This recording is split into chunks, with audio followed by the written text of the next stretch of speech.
November 7, 1943. Bougainville Island, Cape Torokina. Private First Class Henry Gurke crouched behind the most devastating anti-aircraft weapon ever mounted on American ships, now dug into black volcanic sand barely 30 yards from the jungle's edge. The M51 Quad 50 caliber mount. 4 Browning machine guns capable of firing 2,000 rounds per minute.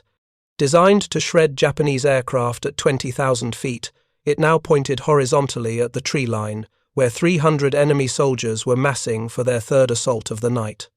The weapon weighed over 2,000 pounds fully loaded. Its water-cooled barrels and complex firing mechanism made it a nightmare to maintain in jungle conditions. Naval crews operated these mounts with teams of 6 men aboard destroyers and cruisers, where ammunition handlers, loaders, and gunners worked in coordinated precision. Standard doctrine said one man couldn't sustain operations for more than 15 minutes before fatigue, compromised accuracy, and mechanical failures became catastrophic. Gurke had been firing alone for 8 hours. His gun crew lay dead around him, cut down during the first Banzai charge that had swept through American positions at dusk. The Japanese expected their second wave to finish what the first had started, overwhelming the isolated machine gun nest through sheer numbers and fanatical determination. They had no idea that sometimes the most dangerous weapon wasn't the newest technology or the most mobile platform, but 4 water-cooled barrels in the hands of a farm boy from Wisconsin who understood machinery better than most engineers. The phosphorescent glow of breaking waves provided the only illumination as Gurke checked his ammunition supply with the methodical precision of a man who knew every second counted. 4,200 rounds remaining across 7 ammunition cans. Each belt held 600 rounds of 50 caliber ammunition, bullets, designed to penetrate aircraft armor, now about to tear through human flesh and bone. The mathematical reality was brutally simple. 3 Banzai charges had already tested his position, each wave stronger than the last as Japanese commanders committed fresh troops to eliminate the gun that had shattered their first 2 assaults. The cold Pacific wind carried the sound of Japanese officers shouting orders in the darkness beyond the American perimeter. Gurke adjusted his grip on the firing mechanism and waited. Morning was still 3 hours away. The longest night of the Pacific War was about to test whether one man with enough firepower could stop what doctrine said required an entire platoon. Henry Gurke had grown up understanding machines the way some people understood music. The family farm outside Warsaw had taught him that mechanical systems followed predictable patterns if you paid attention to their rhythms. Tractors, combines, threshing equipment, all of it required constant maintenance and immediate recognition when something wasn't functioning correctly. His father had died when Gurke was 14, leaving him responsible for keeping equipment operational through harvest seasons that could make or break the family's survival. The M51 Quad 50 mount shared more similarities with farm machinery than most military planners recognized. 4 Browning M2 machine guns mounted on a central pedestal, each weapon capable of firing up to 600 rounds per minute.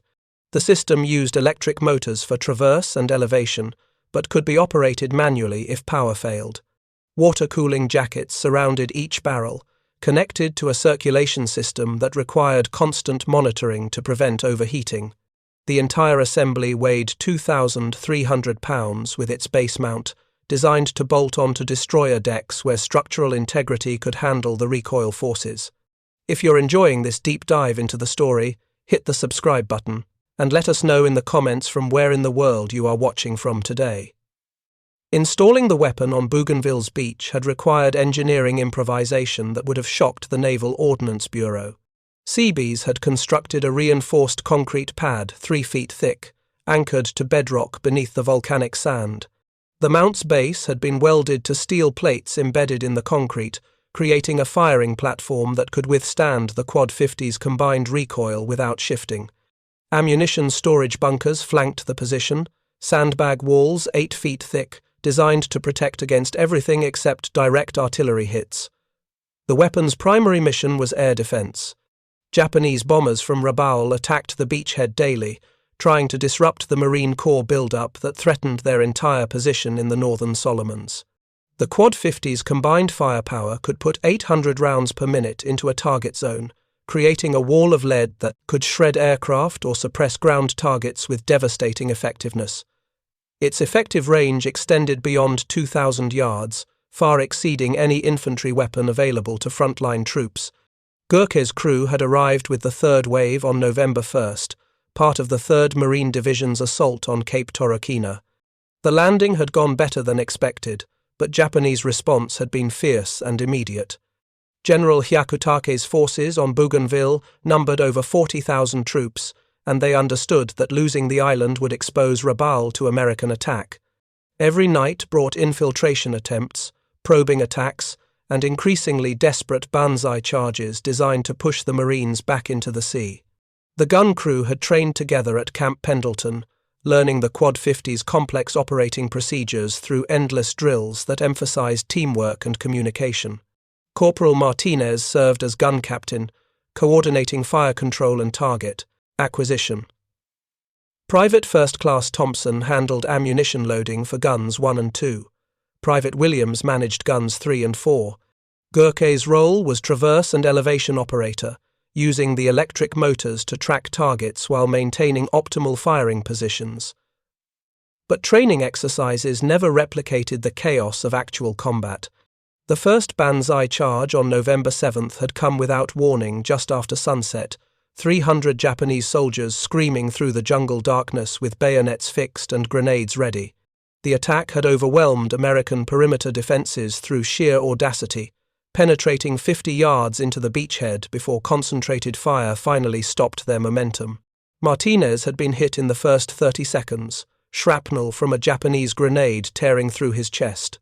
Thompson lasted slightly longer, killed by rifle fire, as he attempted to reload during a brief lull in the fighting. Williams had taken a bayonet wound while defending in the ammunition bunker, dying before Gurke could reach him with a first aid kit. Within 2 minutes of the assault's beginning, Gurke found himself alone behind a weapon designed for 6-man operation. His response had been instinctive rather than tactical. The Quad 50's manual controls allowed single-operator use in emergencies, though sustained fire required superhuman endurance. Gurke had grabbed the hand cranks for traverse and elevation, abandoning the electric motors that required a second operator to function effectively. His right hand controlled the firing mechanism, a butterfly trigger that activated all 4 guns simultaneously. His left hand managed ammunition feeding, a task normally requiring 2 dedicated loaders. The first burst had surprised him with its violence. 450 caliber machine guns firing in unison created a sound like continuous thunder, each weapon's report blending into a sustained roar that drowned out every other battlefield noise. The recoil forces transmitted through the mount's base structure, shaking the concrete pad and sending vibrations through Gurke's entire body. The effect on Japanese attackers had been catastrophic. 50 caliber ammunition had been developed for anti-aircraft use, designed to penetrate aluminum airframes and disable aircraft systems. Against human targets, the results were horrific. Bodies disintegrated under the impact of rounds traveling at 2,900 feet per second. Japanese soldiers caught in the Quad 50's beaten zone simply ceased to exist as recognizable humans, reduced to component parts scattered across the volcanic sand. The first Banzai charge had broken after 4 minutes of sustained fire. Surviving Japanese troops had retreated into the jungle, leaving behind over 80 dead in the killing zone directly in front of Gurke's position. The tactical lesson should have been clear. A prepared defensive position with overwhelming firepower could stop even the most fanatical assault. But Japanese doctrine prioritized spirit over material considerations, assuming that superior fighting will could overcome American technological advantages. Gurke had used the respite to assess his situation with the cold rationality his father had taught him when evaluating mechanical problems. The Quad 50 remained functional, though sustained fire had heated the water cooling system beyond optimal temperatures. Steam vented from relief valves, creating ghostly wisps that glowed faintly in the darkness. Ammunition expenditure had been significant, 1,200 rounds in 4 minutes, leaving him with approximately 8,400 rounds across 14 remaining belts. More critically, He was now operating a weapon system designed for crew coordination through individual effort. Loading ammunition required leaving the firing controls to manually feed belts into each gun's receiver. Traverse and elevation adjustments demanded constant attention, as the hand cranks lacked the precision of electric motors. Cooling system maintenance became impossible during active engagement, forcing him to accept rising temperatures that threatened barrel integrity. The second Banzai charge had come 90 minutes later, timed to hit after Japanese commanders assumed the gun position would be abandoned or at minimum strength. 200 soldiers emerged from the tree line in a coordinated rush, their approach masked by mortar fire that cratered the beach around Gurke's position. This assault showed tactical sophistication absent from the first wave. Japanese troops advanced in short rushes between cover points, using fire and maneuver techniques that reduced their exposure to defensive fire. Gurke had adapted his response accordingly. Instead of sustained bursts that emptied belts in seconds, he fired controlled volleys that conserved ammunition while maintaining psychological pressure on advancing troops. The Quad 50's 4 barrels allowed him to traverse between target clusters, dropping 10 to 15 rounds on each concentration before shifting to the next threat. The technique required split-second decision-making about target priority, ammunition management, and optimal engagement ranges. The water cooling system had proven its worth during this engagement. While air-cooled weapons would have seized from thermal overload, the Quad 50's circulation pumps maintained barrel temperatures within operational limits, despite sustained fire rates that exceeded design specifications. Steam output increased dramatically, creating visual signatures that Japanese observers used for targeting data. But the weapon continued functioning, its mechanism cycling smoothly as Gurke fed belt after belt into hungry receivers. The second wave had lasted 11 minutes before breaking. Japanese casualties exceeded 60 dead, their bodies adding to the growing barrier of corpses that now complicated subsequent assault routes. Gurke had expended another 1,800 rounds, his ammunition supply dropping to 6,600 rounds. The physical toll was beginning to manifest. His shoulders ached from managing traverse controls. His hands showed blisters from the firing mechanism's constant operation. His hearing had deteriorated to the point where all sounds seemed muffled and distant. But the weapon remained operational, and morning was still 5 hours away. The third Banzai charge would determine whether one man's endurance could match mechanical reliability when both were tested beyond their design limits. The tactical situation had evolved into a deadly equation that Japanese commanders struggled to solve. Their previous assaults had revealed the Quad 50's devastating firepower, but withdrawing now would mean abandoning their entire defensive strategy for Bougainville. General Hyakutake's orders were explicit. The American beachhead must be eliminated before Marine Corps reinforcements could establish positions strong enough to threaten Rabaul. Lieutenant Colonel Mitsuo Hamada commanded the Japanese forces massing for the third assault. A veteran of China and the Philippines campaigns, he understood combined arms tactics and the importance of suppressing defensive positions before committing infantry. His available resources included 3 infantry companies from the 23rd Infantry Regiment, approximately 300 soldiers who had not participated in the previous attacks. More importantly, he had 2 Type 92 battalion guns, 70mm infantry support weapons capable of direct fire against fortified positions. The artillery would be decisive, Hamada believed. The Quad 50 mount was fixed in place, unable to maneuver or seek cover when under bombardment. A few well-placed high-explosive rounds would destroy the weapon or kill its operator, eliminating the primary obstacle to successful assault. Standard Japanese doctrine for reducing machine gun nests emphasized suppression through indirect fire, followed by immediate infantry assault, while defenders were still recovering from the barrage. Gurke couldn't see the artillery being positioned in the darkness beyond the tree line, but he could hear the distinctive sounds of heavy equipment being moved into firing positions.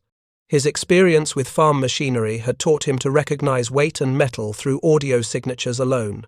Something substantial was being prepared approximately 400 yards from his position, too heavy to be mortars, too mobile to be fixed fortifications. The conclusion was obvious, even without visual confirmation. Artillery was about to target his position with precision fire designed to eliminate him before the next infantry assault. His response options were limited by the Quad 50's fixed mounting. The weapon couldn't be displaced quickly enough to avoid incoming fire, and abandoning it would leave the Beachhead defenseless against the assault that would inevitably follow bombardment. The concrete pad and sandbag walls provided some protection against shell fragments, but direct hits would be catastrophic. His survival depended on either destroying the artillery before it could fire effectively or enduring the bombardment and remaining combat effective afterward.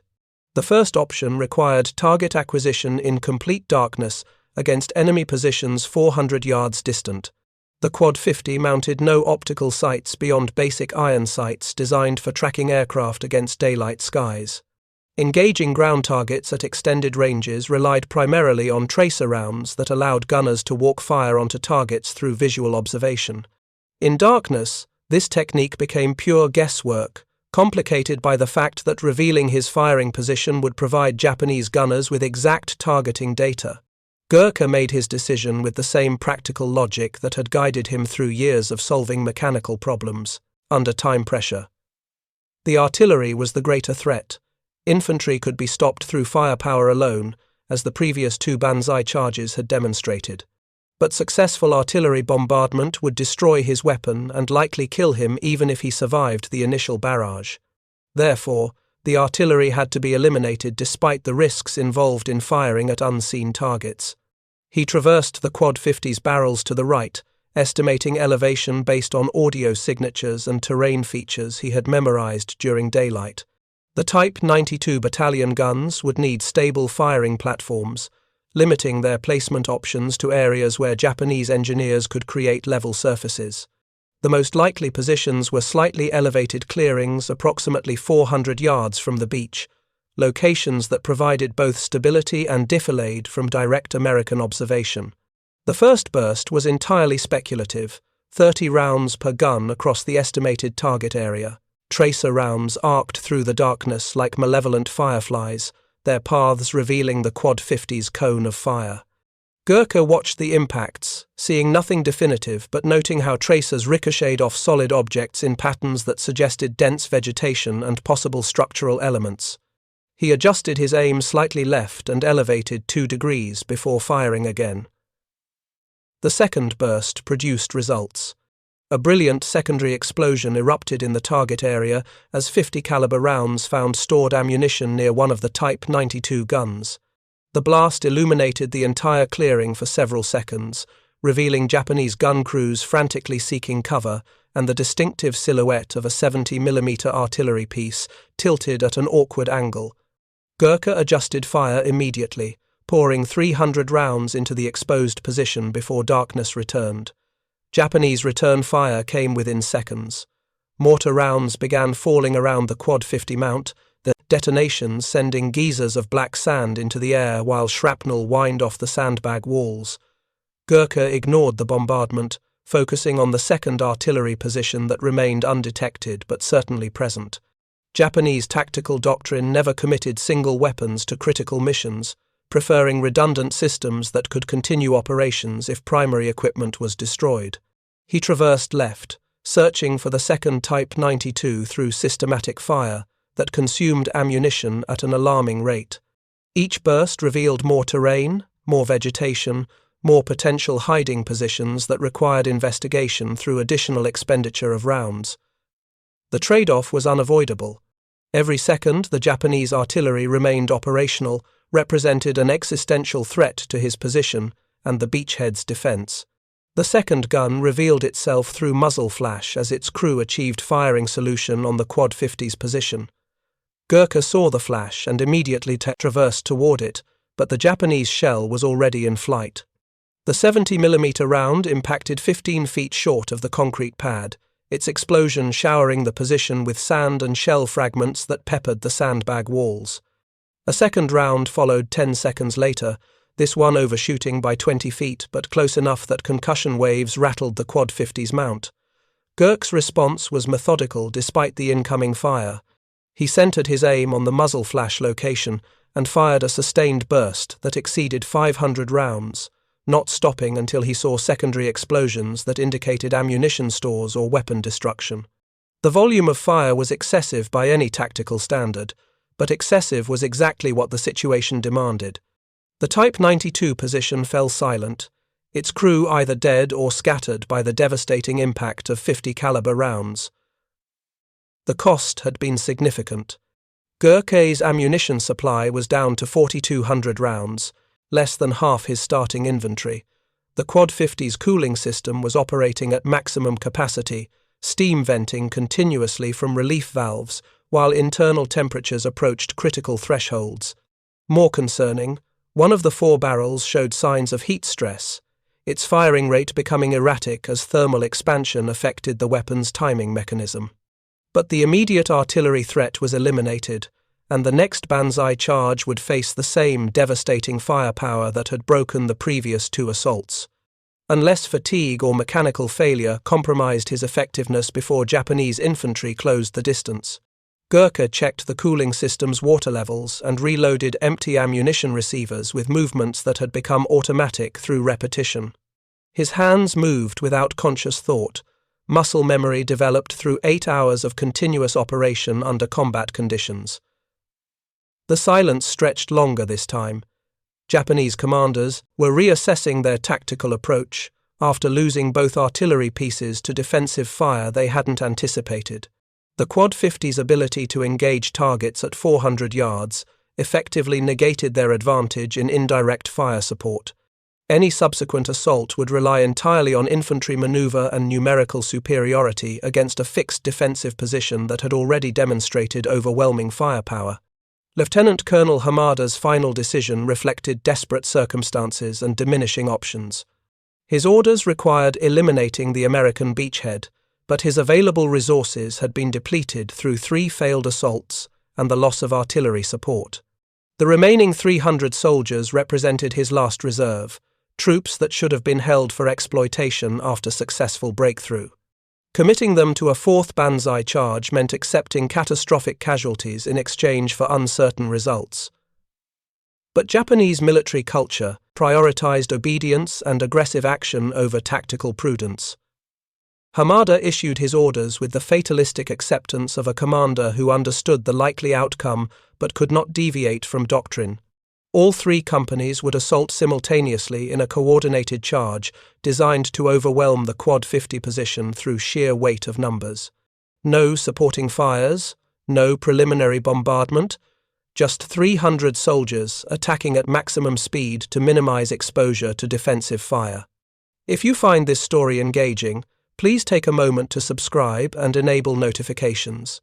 It helps us continue producing in-depth content like this. The assault began at 02:30 hours, 3 hours before dawn. Gurke heard them coming before he saw them. 300 voices screaming in unison as Japanese soldiers emerged from the tree line in a human wave that stretched across 100 yards of frontage. They came at a full run, bayonets fixed, officers leading from the front with swords raised high. The formation showed no tactical sophistication, no fire and maneuver, no attempt at deception. Just raw courage and determination against firepower that had already killed over 200 of their comrades. Gurke's response began at 300 yards, the maximum effective range where 50 caliber rounds retained sufficient energy to reliably kill human targets. His first burst walked across the center of the formation, tracer rounds revealing impacts that dropped Japanese soldiers mid-stride. He traversed left, then right, then back to center, creating overlapping fields of fire that turned the approach route into a gauntlet no human could survive. The Quad 50's 4 barrels fired in rhythmic sequence, their combined output exceeding 2,000 rounds per minute.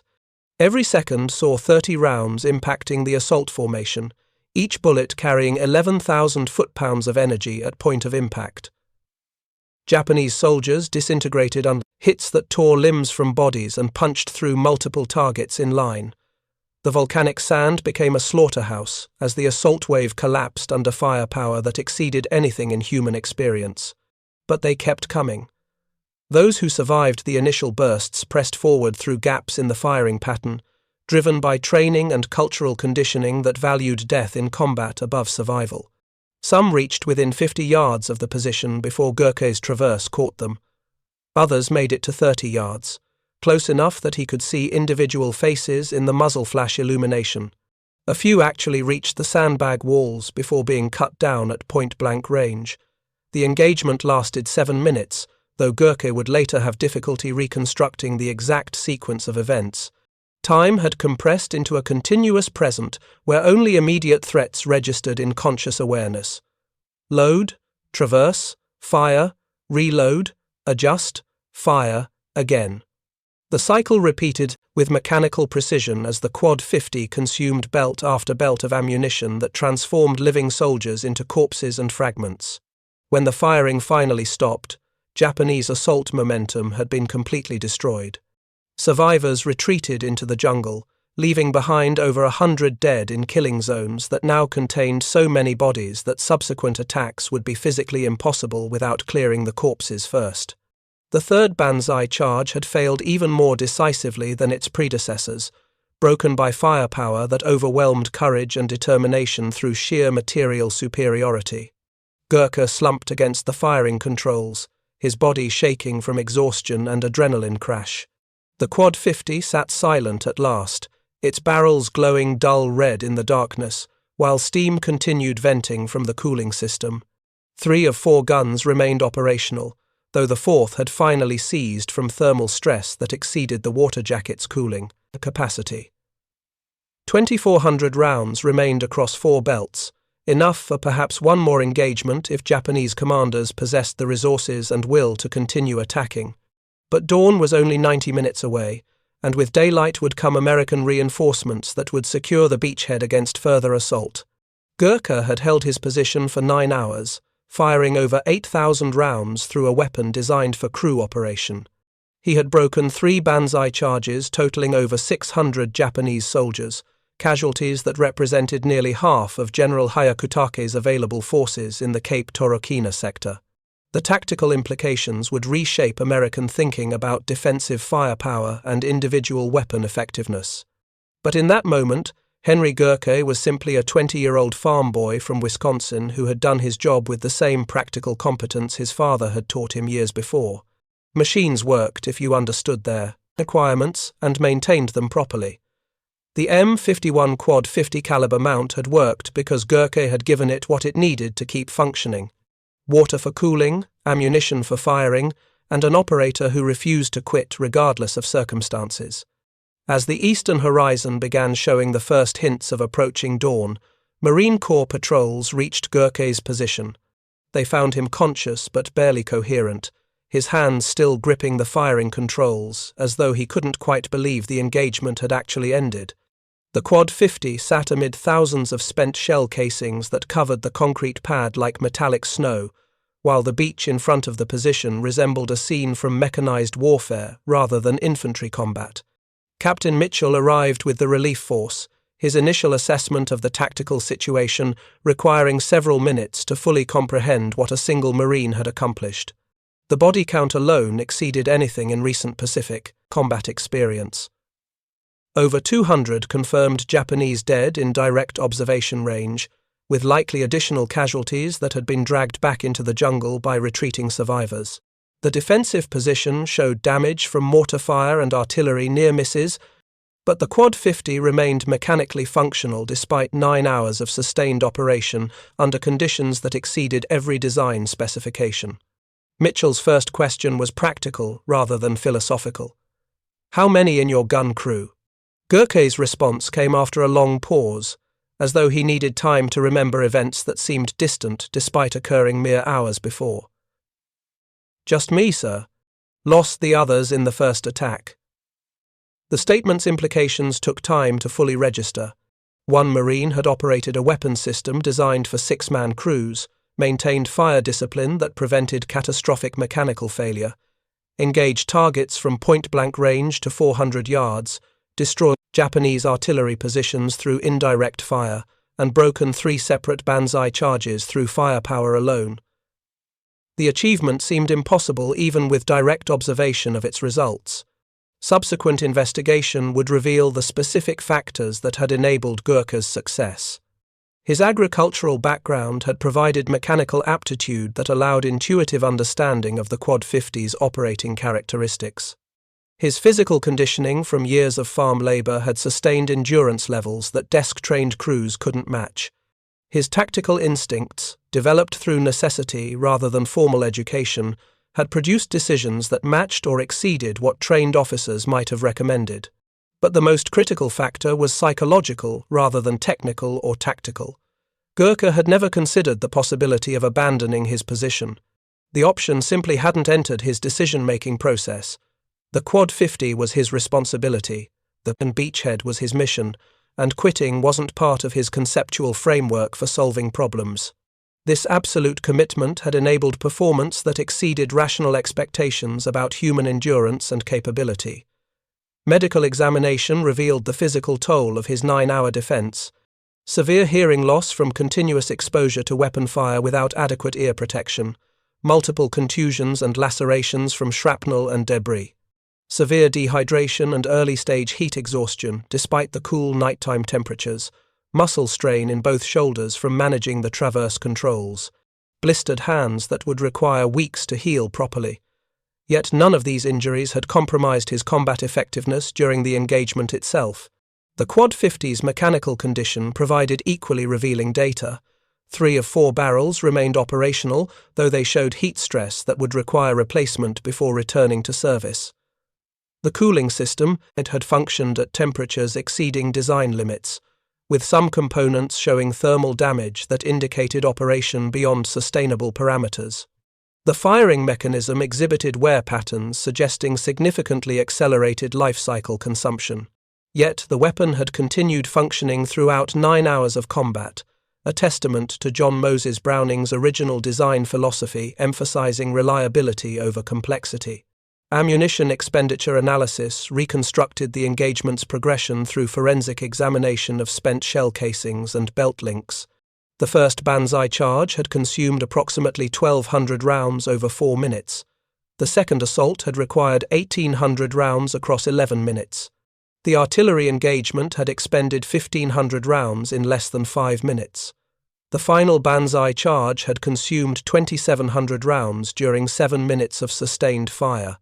Total expenditure exceeded 8,200 rounds, or approximately 70% of available ammunition. The tactical efficiency demonstrated was remarkable when compared to standard machine gun employment. Infantry machine guns typically fired 3,000 to 5,000 rounds per confirmed enemy casualty, reflecting the suppressive nature of most engagements where actual target destruction was secondary to preventing enemy movement. Gurke's engagement had achieved confirmed casualties at a ratio approaching 10-1, indicating precision fire rather than area suppression. The difference reflected his mechanical background that emphasized conservation and efficiency over wasteful excess. Captain Mitchell's after-action report would become required reading at Marine Corps machine gun schools, though its lessons proved difficult to replicate in controlled training environments. The combination of factors that had enabled Gurke's success, mechanical aptitude, physical endurance, psychological resilience, and tactical improvisation, couldn't be easily taught or systematically developed. Some Marines possessed the necessary attributes naturally, while others struggled despite intensive instruction.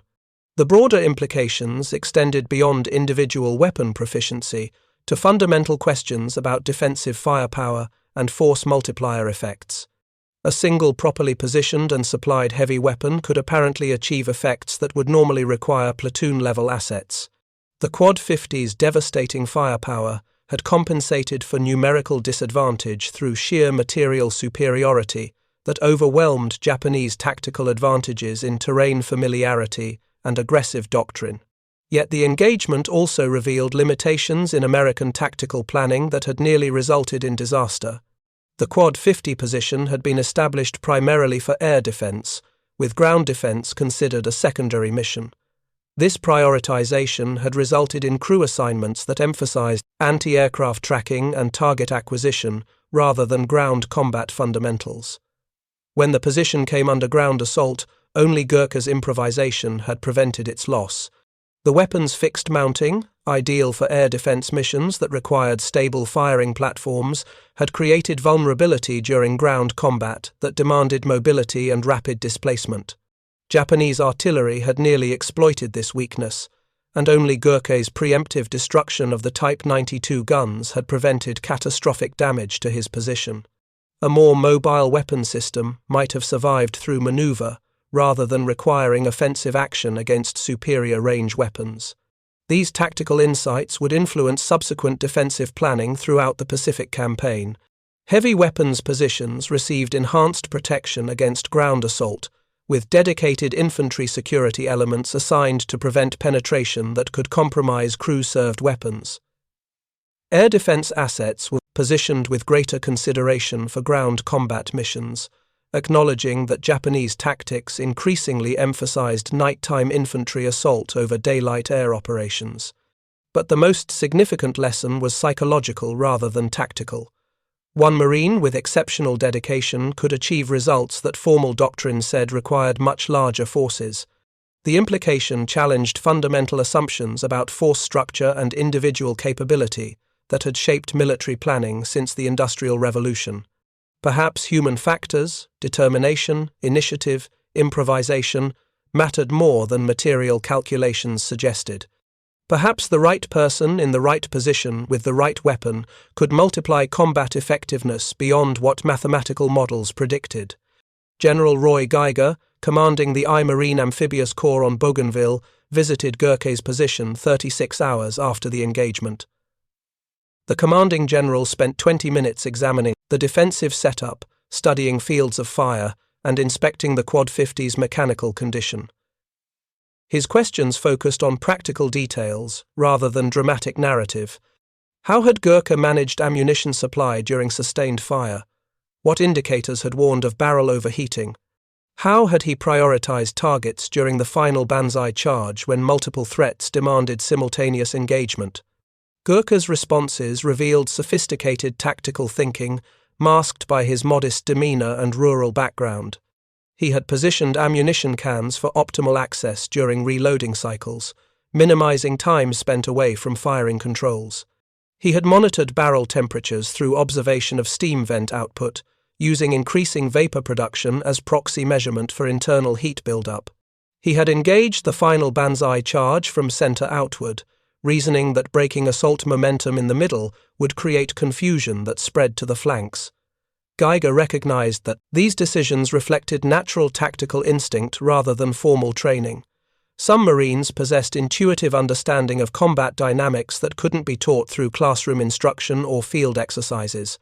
Gurke was one of these rare individuals who could analyze complex tactical problems and generate effective solutions under extreme pressure. The challenge was identifying such people before combat revealed their capabilities, and then positioning them where their talents could achieve maximum effect. The general's final comment before departing captured the essence of what Gurke had accomplished. "Son, you've demonstrated something that's going to change how we think about defensive operations. One Marine in the right place with the right weapon can do things we thought required a platoon. The question is, how we find more Marines like you and put them where they're needed most." The Congressional Medal of Honor citation that followed several months later would emphasize Gurke's courage and determination, qualities that certainly deserved recognition. But the more profound achievement was his practical competence in operating complex machinery under conditions that exceeded every design specification. The farm boy from Wisconsin had approached the Quad 50 the same way he'd approached threshing equipment and tractors, as tools that worked properly if you understood their requirements and maintained them correctly. The weapon had functioned for 9 hours of sustained combat because Gurke had given it what it needed: proper cooling system maintenance, disciplined ammunition management, recognition of mechanical stress indicators, and operator technique that maximized reliability over theoretical peak performance. These were lessons learned through years of agricultural work, where equipment failure could destroy an entire harvest, consequences that taught careful attention to mechanical details and preventive maintenance. The M51 Quad, 50 caliber mount had been designed by Naval Ordnance Bureau engineers who understood ballistics, metallurgy, and fire control systems. But it had been sustained in combat by a farm boy who understood that machines were reliable when operators respected their limitations and worked within their capabilities. The collision between high technology and practical mechanical aptitude had produced results that surprised everyone except perhaps John Moses Browning, whose original M2 design philosophy had emphasized function over sophistication. The tactical revolution that followed Gurke's defense of Cape Torokina emerged gradually rather than through immediate doctrinal change. Marine Corps planners initially treated the engagement as an exceptional circumstance, attributing success to unique factors that couldn't be replicated systematically. One Marine's extraordinary performance didn't necessarily indicate broader applications for heavy weapons in ground defense roles. The Quad 50 remained primarily an anti-aircraft system in official planning documents, with ground defense considered a secondary mission of limited importance. But frontline commanders who had witnessed the engagement's results drew different conclusions. Captain Mitchell began positioning his air defense assets with explicit consideration for ground combat missions, selecting locations that provided overlapping fields of fire across likely Japanese approach routes. His defensive planning memorandums emphasized the psychological impact of heavy weapons fire on enemy assault formations, noting that the Quad 50's sustained firepower had broken Japanese morale as effectively as it had caused physical casualties. Other units throughout the 3rd Marine Division began requesting Quad 50 mounts for defensive positions where their devastating firepower could compensate for thin perimeter coverage. The weapon's 2,000 pounds became less important than its 2,000 rounds per minute when facing Banzai charges that relied on speed and shock rather than tactical sophistication. Weight that prevented rapid displacement also provided stability during sustained fire that lighter weapons couldn't match. The transformation accelerated during the Peleliu campaign in September 1944, where Japanese defensive tactics had evolved significantly from the Banzai charges that had characterized earlier Pacific fighting. General Sadai Inoue's forces on Peleliu employed prepared positions, interlocking fields of fire, and coordinated artillery support that maximized American casualties while preserving Japanese combat strength. The island's coral ridges provided natural fortifications that conventional weapons struggled to reduce.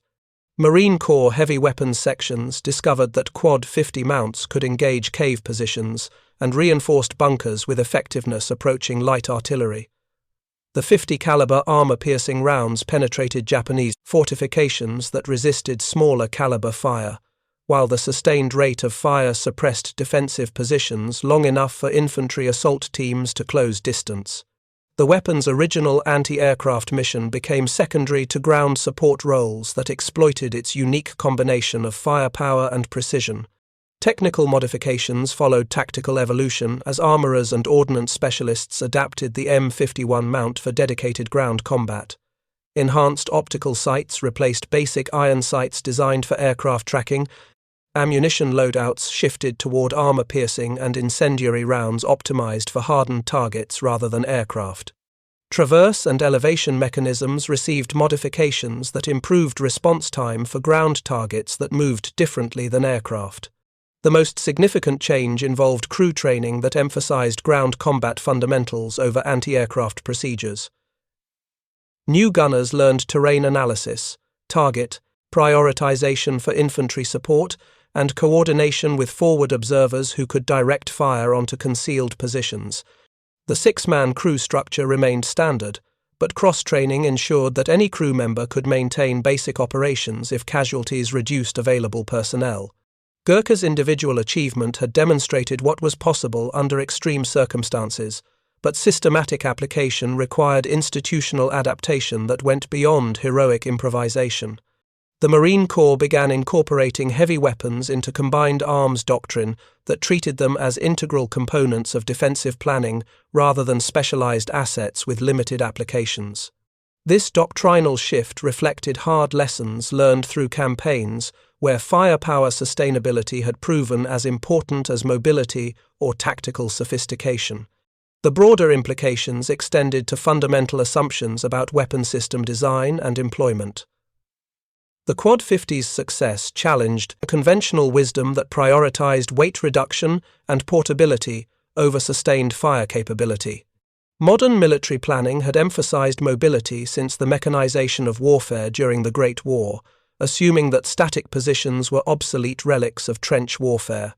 But Pacific combat was revealing that prepared defensive positions with overwhelming firepower remained relevant when geography and logistics limited maneuver options. Japanese tactical evolution reinforced these conclusions as their commanders abandoned costly Banzai charges in favor of attritional defense that maximized American casualties through prepared positions and coordinated fires. The new approach required American forces to reduce fortifications through sustained bombardment rather than rapid assault, exactly the mission profile where heavy weapons like the Quad 50 provided decisive advantages. Weight that had seemed like a liability became an asset when missions demanded hours of continuous fire, rather than brief engagements followed by rapid displacement. The psychological dimension of heavy weapons employment also received increased attention following analysis of Japanese prisoner interrogations. Enemy soldiers consistently reported that American .50 caliber fire had greater psychological impact than smaller caliber weapons, even when actual casualty rates didn't necessarily reflect the difference. The distinctive sound of Quad 50 fire, the visible destruction it caused, and the sustained duration of engagements all combined to create moral effects that went beyond physical damage. These psychological factors proved difficult to quantify but impossible to ignore when planning defensive operations. A position equipped with Quad 50s could often deter Japanese probing attacks entirely, as enemy commanders recognized the catastrophic casualties that would result from assault against such firepower. The weapon's reputation had become a tactical asset that influenced enemy decision-making before any shots were fired. By early 1945, the Quad 50's transformation from specialized anti-aircraft mount to versatile heavy weapon was complete. Marine Corps tables of organization allocated the weapons to infantry regiments as standard equipment rather than divisional assets requiring special request. Training pipelines expanded to produce crews specifically trained for ground combat rather than air defense. Logistics systems adapted to support the increased ammunition expenditure that ground missions required. The Iwo Jima campaign in February 1945 demonstrated the weapon's matured tactical employment. Quad 50s positioned throughout the beachhead provided interlocking fire that broke Japanese counterattacks before they could achieve momentum. The weapons engaged cave positions in Mount Suribachi with sustained fire that allowed infantry to advance under covering fire that smaller weapons couldn't provide. The psychological impact on Japanese defenders was significant, with prisoners reporting that the heavy weapons fire created greater fear than artillery bombardment. Gurke participated in the Iwo Jima assault, though not as a gunner. His Medal of Honor had resulted in reassignment to training duties, where his expertise could be shared with new crews.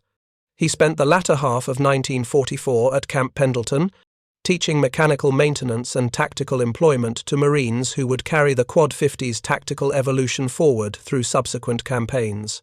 His instruction emphasized practical competence over theoretical knowledge, mechanical sympathy over brute force operation, and recognition of equipment limitations as the foundation for reliable performance.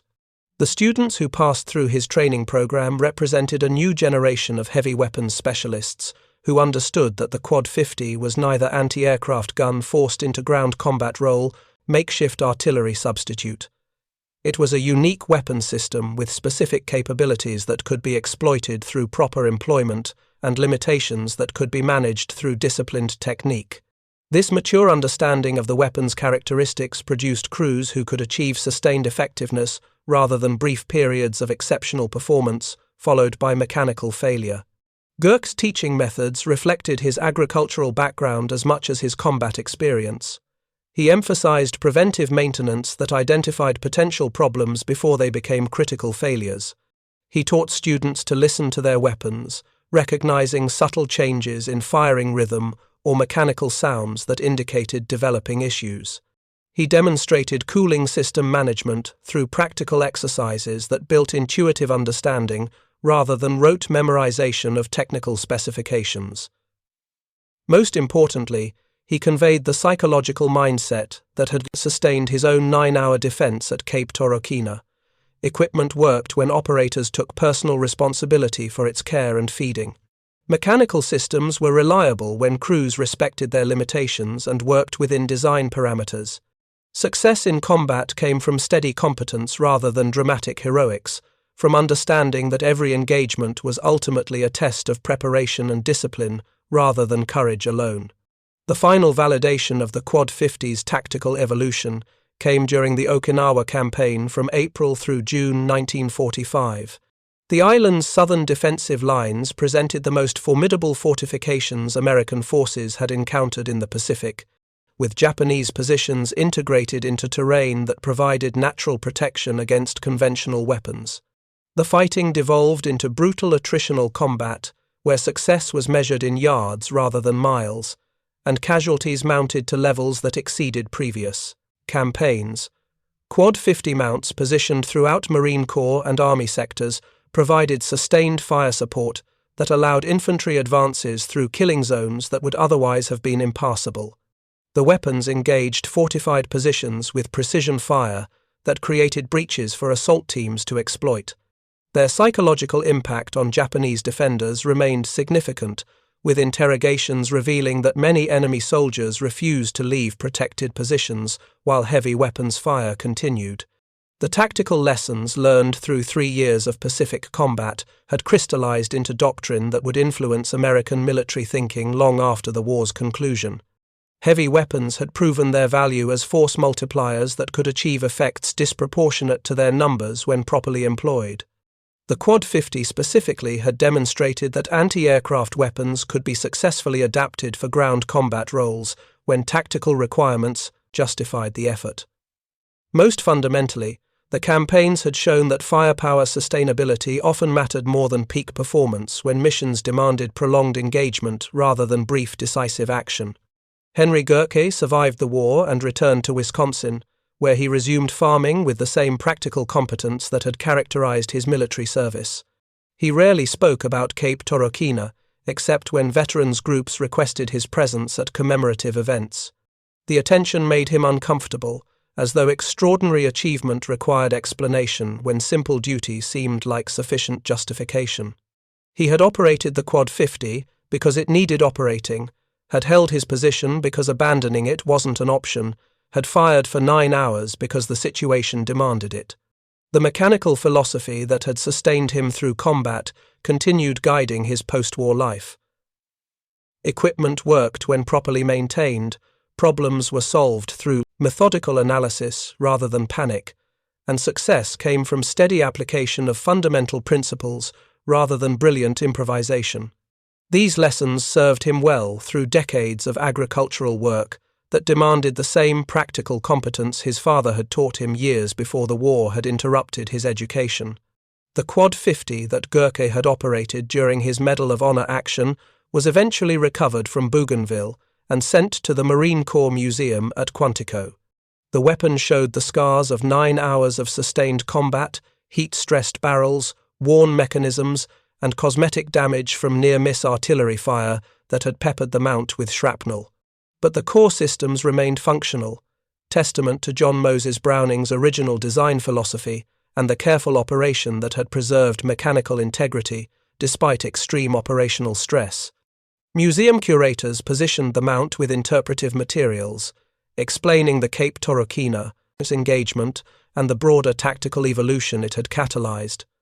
Visitors could examine the weapon's complex mechanisms, imagine the physical demands of single-operator employment, and contemplate the extraordinary circumstances that had transformed naval anti-aircraft armament into decisive ground combat weapon. The display became required viewing for Marine Corps officer candidates, who studied the engagement as a case study in individual initiative, mechanical competence, and tactical adaptation under pressure. The broader legacy of Gurke's defense extended beyond the specific weapon system to fundamental principles about military effectiveness and individual capability. One Marine with the right tool and sufficient determination had achieved results that formal doctrine said required much larger forces. The implication challenged assumptions about force structure, technological sophistication, and the relationship between human factors and material advantages that had shaped military planning since industrialization had mechanized warfare. Perhaps the most significant lesson was that exceptional results sometimes came from ordinary people placed in extraordinary circumstances with the tools and training to succeed. Gurke wasn't a tactical genius or natural warrior. He was a farm boy who understood machinery and possessed the stubborn determination to keep working when quitting seemed reasonable. The Quad 50 wasn't a revolutionary weapon system. It was existing technology adapted for missions its designers hadn't envisioned. Yet together, the combination had produced tactical effects that exceeded what either could have achieved independently. The story of Cape Torokina became part of Marine Corps tradition, taught to new generations as evidence that individual Marines could make decisive differences when properly equipped and positioned. The engagement validated institutional emphasis on individual initiative, mechanical competence, and personal responsibility that distinguished Marine Corps culture from other military services. It demonstrated that technological advantages mattered most when combined with human qualities, discipline, determination, practical intelligence that couldn't be easily measured or systematically developed. As the decades passed, and veterans of the Pacific War grew fewer, the Quad 50 at Quantico remained as physical connection to a night when one Marine had held a beachhead against 3 Banzai charges through firepower and sheer refusal to quit. The weapon's presence reminded visitors that extraordinary achievement often came from ordinary people doing their jobs with exceptional competence, that technology was only as effective as the operators who employed it, and that sometimes the most important factor in military success was simply refusing to accept defeat. Thank you for watching. For more detailed historical breakdowns, check out the other videos on your screen now, and don't forget to subscribe.